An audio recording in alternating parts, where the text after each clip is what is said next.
rescue, with Ireland at the very forefront with regards to harnessing this technology. Our gadget wizard Colin Baker joins us now, along with ex-NASA expert Romeo Durscher. Look at that. I have to say, Colin, I'm not a gadget person, but they are really, really impressive. And wait till you see some of the other ones. Very Tell me hard about that not one to that be you impressed by what these things can do. That's actually my Phantom 4, but this is all the same gubbins and all the same features. In fact, it's an upgrade. So it has a 4K camera on it. It has the ability to track people as they move around. It goes up to 2,000–3,000 feet and higher if, you know, and this is a 4K camera, so you can actually see this in documentaries when you see those beautiful tracking shots. This is higher resolution than any of the cameras in the studio, all right in this sub-1 kilo device. This also folds up, so you can practically put it in your pocket. Tell me just how popular drones have become in Ireland. Well, I suppose it's what started off as effectively a plaything has become something so much more. We've seen how quickly smartphones developed.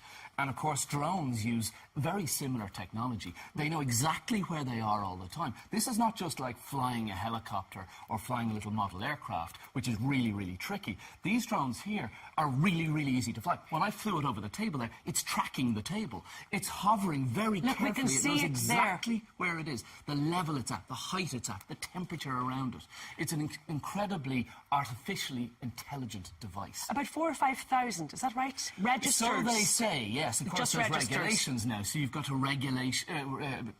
register certain types of drones, both commercially and privately. OK, we were talking about using them privately. Romeo, they have a really, really practical side to them, drones, not just for people who want to go out and take fabulous aerial shots or fabulous photographs. You're here in Ireland, specifically, I suppose, looking at how they can be used in search and rescue operations. Yes, absolutely. So we're working with the Donegal Mountain Search and Rescue Team. One of the best.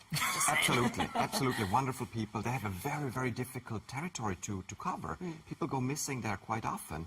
And using the aerial platform to get that overview over the area is so beneficial to them. They can find a missing person 6 to 8 times faster by drone than with a 5-member ground team. That's so amazing. Let's say a drone like this, what area could it cover in what period of time?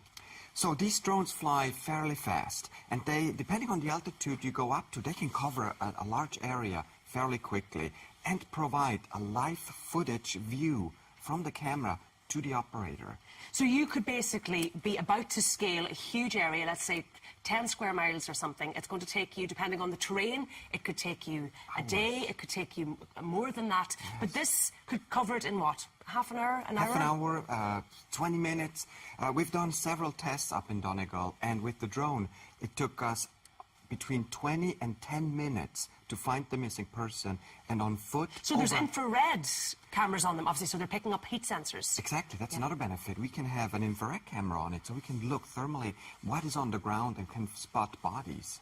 Yeah, we can see that actually at the moment. Look, so that's it. That's we're picking up on the heat of the body there, and that can be fed back to whoever's at base. I presume then, outside of just search and rescue, sort of humanitarian missions, they would have a function there, or indeed firefighters would be able to use them. Correct. We just met with the Dublin Fire Brigade this week, and they're already using drones too, also with the thermal camera, so that they can see the hotspot underneath the roof.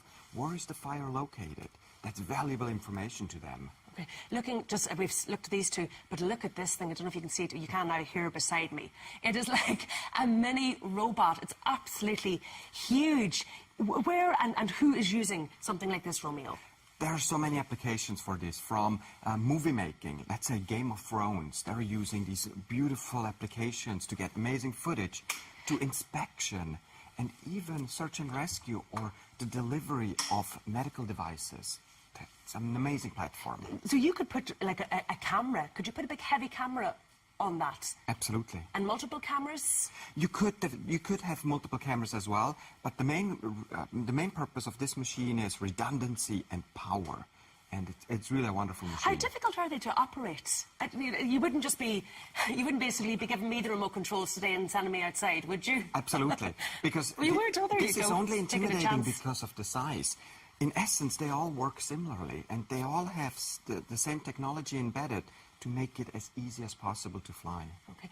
One of the concerns I presume that people have with the use of these drones is around privacy, particularly for private individuals. If you have a drone going above your home and taking images and photographs, is there legislation there now, Colin? You mentioned legislation and regulation and registering earlier.